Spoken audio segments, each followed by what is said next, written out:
Hey, Steve Basic Architect. Yeah, we are out at a new project out here. Actually, it's so new, I don't even have a name for it. But you can see, teamed up with our good friends, LDS Construction, both Kevin and Jared. We've done a couple projects with them, you might have seen. One, Build Show Build Boston, did a beautiful job on. And yeah, so we got framing underway here. We got a lot to see. We're going to catch up with Jared, and we'll take a walk around and show you some of the details. So let's get going.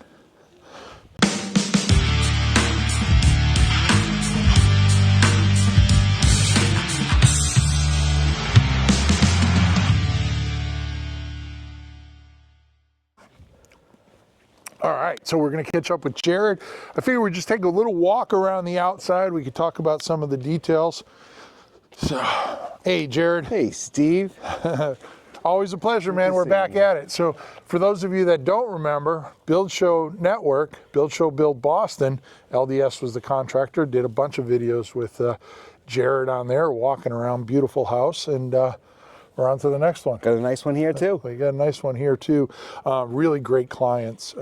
They've both been a dream to work with, and yeah, beautiful lot, nice and flat, nice, easy lot to work in, foundation, all that good stuff. But we're well underway on framing. Sure, yeah.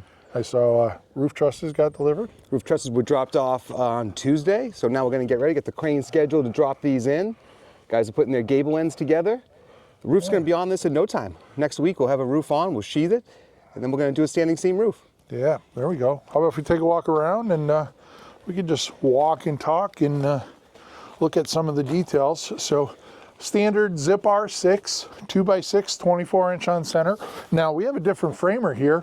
They don't really have any objections to anything that we're doing, right? No, they love it. And now these guys haven't really worked with the Schuco rough openings yet. Yep. So just to go over that and how we want to return the zip, and then how tight we need to get everything, right? We told them we're only going to have about a 1/4 inch or so on either side. Yep. So these guys are really taking their time with the openings. Good, good. And I see, you know, they have that extended mud sill out that we love. We have our standard sill there. I see they're actually exercising some care, not burying those nails down. I'm sure the building inspector, you know, we just did a project where the building inspector was like off the wall, adamant about not puncturing that skin. But I know your building inspector, he has some little pet peeves of his own, so we'll get into those as we come around. Sure, they all do, and that's, you know, it's just easier for us to flash it this way. We don't want to break that zip seal. Yeah. You know, that's something that we try to do with the depth of the nail head. Yeah. So, and like I said, this is a different framer, so looks like a really good framing job, you know. These guys are doing an excellent job. Victor and his crew, they're coming in, and you know what's really important? They're taking their time, you know. Measure twice, cut once, that kind of thing, and they're really doing a nice job with this. And I see they're getting ready to put the rip sill in, so they have that 1.5 inch down at the bottom. That's what you're seeing here. Yep, that rip will cover the whole top sill that covers the whole thing and basically covers that edge of foam and gives us something to nail and screw to here, which is always a plus to have something firm to you know, and we've done this differently. I think even the last one we did, we wrapped that zip. We just did the same thing on the bottom that we did on the sides. On this one, we're going to rip that 2x the full depth width here. Yeah, that's how I call it, the rip sill. But let's get into it. The headers. You know, typically I do the pocket headers. You guys have seen them. I've done tons of videos where I did that, but the building inspector didn't like the idea of a pocket header here. No, he wanted the insulated header. He wants an insulated header. So these actually have a 2x on the outside, 2x on the inside, and then insulation across. Correct. So what do we got? About 1 3/4 inch, 1 3/4, and the rest of that 5.5 cavity is insulation. Okay. All right. So yeah, and they always, you know, it always baffles me that you get building inspectors, they say, well, I don't want to have any responsibility, but then they want to tell me how to do things, and they basically assume responsibility. And you know what's funny? It's everyone has their little things that they go for. And this is the first time I've actually had someone look at the header detail and ask us to use something different. Yeah. So, you know, we all have a story.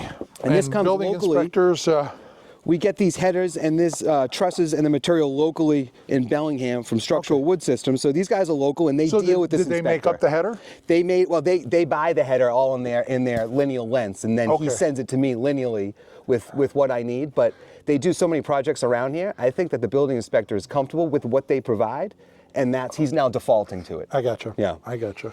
And I see we have our drainage mat, our protection mat, our waterproofing. You can see that down on the inside there if we Yep. peel this back. So we called typically, 60 mil waterproofing. You can see it there. And then we have our filter fabric over a drainage mat there. A lot of people ask what system should we use there. The one that's installed right. They're all tough and dry, Polyguard. They all make great systems. Yeah, But I think really this is comes down to- Tremco. I think it's the Yeah. same thing. Yeah, I mean, these guys can get a bunch of different materials. This is what we expect here, and then it's like, what are you comfortable using, right? So these guys use the Top Gun, what's it, the Myplex or the I forget the name that goes with the Top Gun, but MTI or something along those lines. Something like That's with that Top Gun system. so.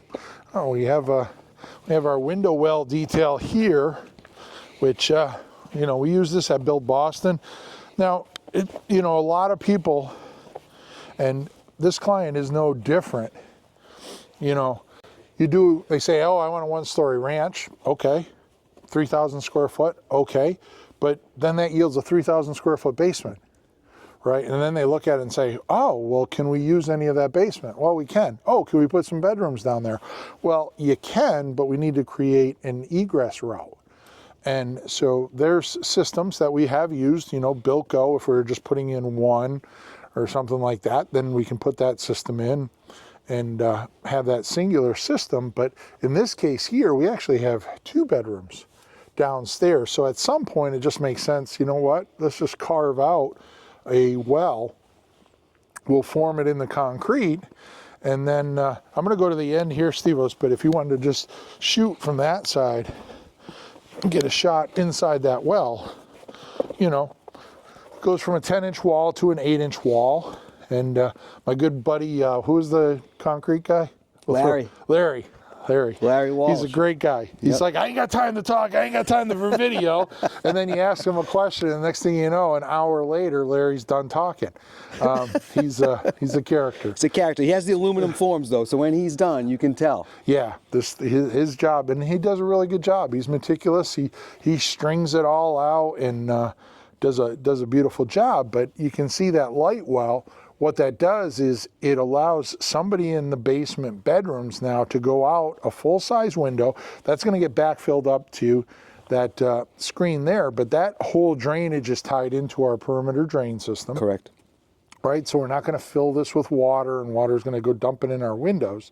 And people will be able to climb out, and then we just need to provide a ladder or some way for them to climb out from that lower level out of the ground, and now we can legally have bedrooms down there. Yeah, and it's such a nice feature.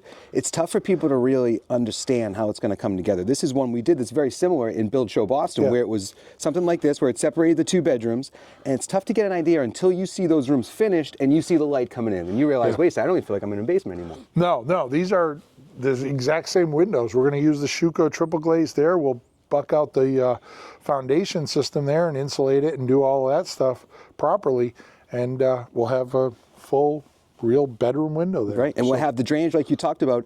The owner brought his family here today to show him what we've been doing, and the father asked, don't we need a roof over this to cover what's going to happen when it fills up with snow and water? Yeah. I described to him the drainage system that we're going to have, that he's not going to have any issues. Yeah.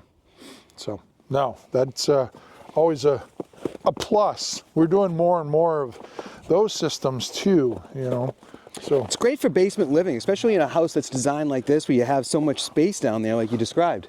yeah, and it's, and people these days, they want the basement to be as close to above grade space as we can get, right? And we can do that from a thermal perspective, comfort, and air quality perspective. The challenge really is, how do I get light in there? And, when you take a house like this, we're probably somewhere, I would say right around 3,000 square feet. And you'd say, well, Steve, just put windows in. Well, you have a covered patio here. You have a 3-car garage. You have a septic system. You have a front porch.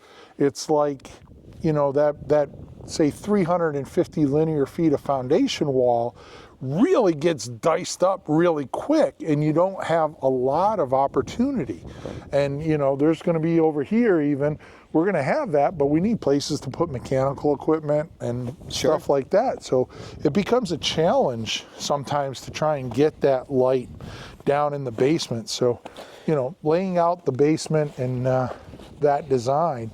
But, And we're able to get some extra head height too. We had talked about some of those. That's the beauty of his form system. He gets those 9-footers as one piece, and we lay them in. We're able to get that extra room down in the basement without stacking forms. Yeah, which is always a pain in the neck. Or some guys will put like 2x12s on top of their 8-footers, and they have these little clamps and stuff. But then you end up with this kind of weird line and stuff you gotta hide that you have to hide Yeah. afterwards or do a parge coat. But we're on the back side here. We have one of the daughter's rooms, so we have a little window seat here that she's going to get for that opening there. And then, of course, this whole jungle gym of 2-bys, this is basically setting up the framework for what will be a big, awesome covered porch. This is going to be a great spot for them.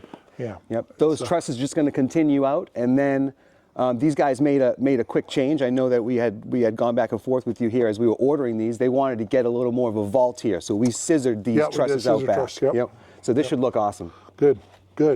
And you can take a look at that insulated header there. Yeah, I was just going to say, they're using it as a plank there. Yeah. So I don't know if we have a small piece of it somewhere on the ground where we could take an up close look. If not, we can just use the one in the air. But sometimes they have the cutoffs. He's got something inside here. But anyways, you can see also here, you know, they're getting ready. You know, when I started out 30 years ago, a lot of this stuff, they would be doing this in the air. But nowadays with, you know, having lulls and cranes and stuff like that on the job site, it's just so much easier to build these barged out rake systems and, you know, gable ends down on the ground, and then throw a strap across here, lift it into place, and set it down on the beams. That's exactly what we'll do. When we have the crane come set the trusses, they're also going to set these gable ends for us. Yeah, and it's already sheathed, already taped, all of that. So really good way to do it, I guess. But yeah, Stilo Savio, you can see here's that header. So you can see it's got that LVL in there, and then it's a graphite EPS, so it's a GPS, carries about, I don't know, I think it's like R4, 4.1 per inch, somewhere around there, R4-ish. And so we're 3.5, get roughly 2 inches or so R8, R10. And just so I know, tell me how the building science would differ between an insulated header like this and maybe one that you had originally drawn up. So the pocket header, the only reason I like the pocket header is we can basically tune the header. Like here, they're using the worst case scenario, they design the header to it, and then they just use that.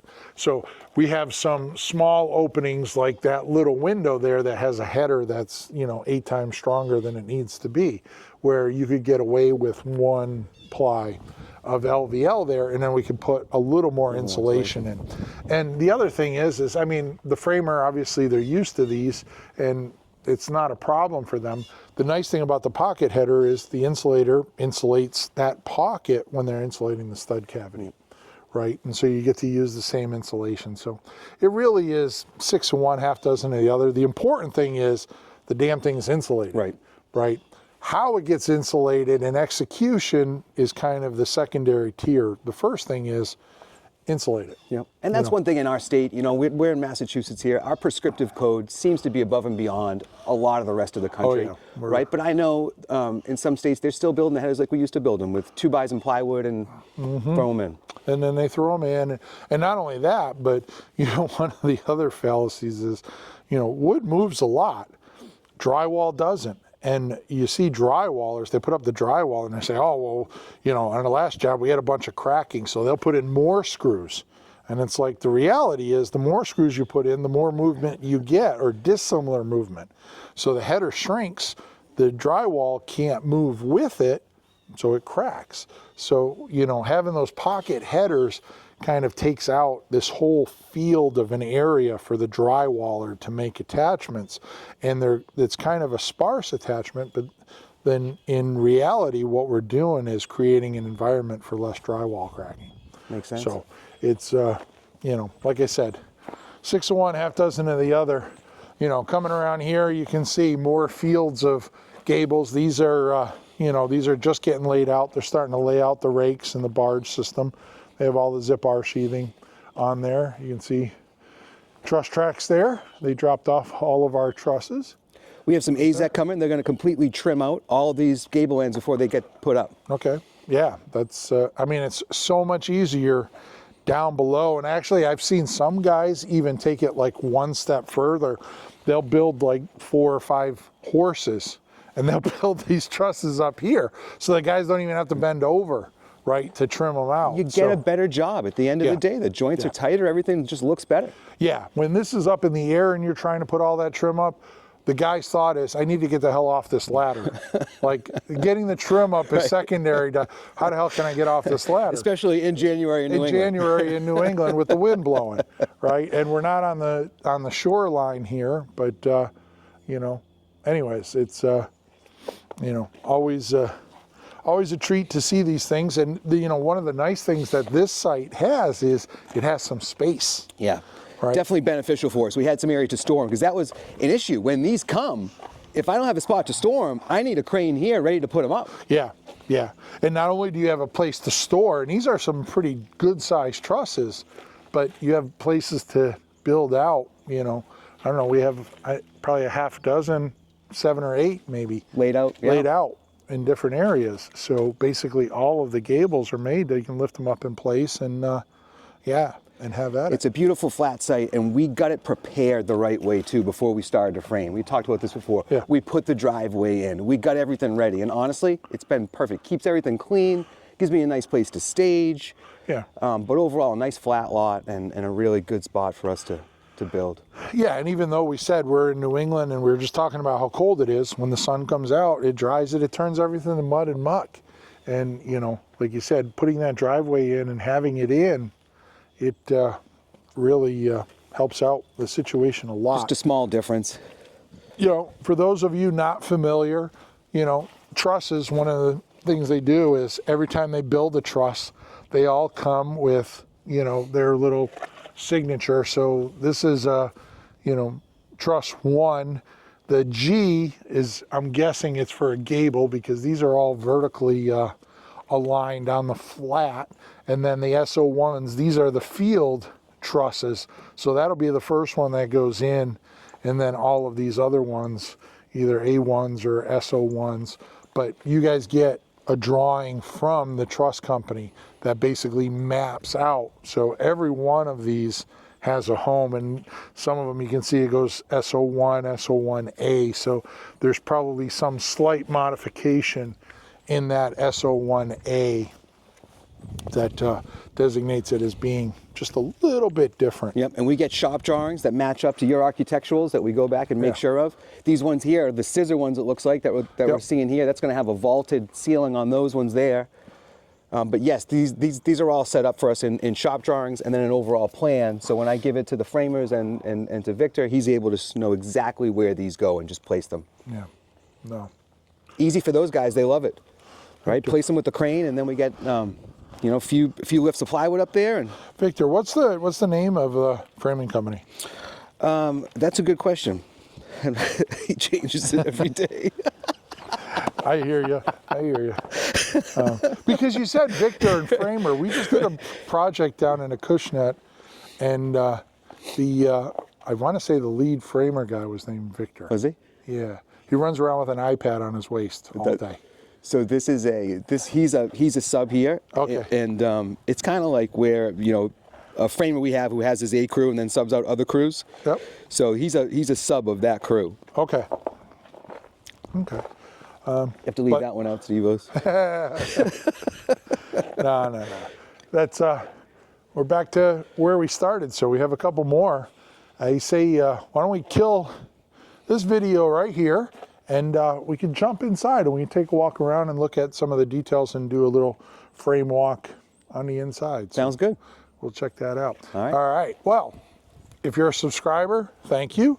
If you're not a subscriber, smash that subscribe button, and in the comments, urge LDS to get a YouTube channel. It's coming. I bet been on their case here since we did Build Show Build Boston, but you know, they corner like a freight train, you could say. That's a joke, or a oil tanker, corner like an oil tanker. But anyways, thanks for joining in. Thank you, Jared, for the trip. We'll jump up, we'll get another video, we'll walk around the inside, but you know the deal. Until next time, long live our buildings.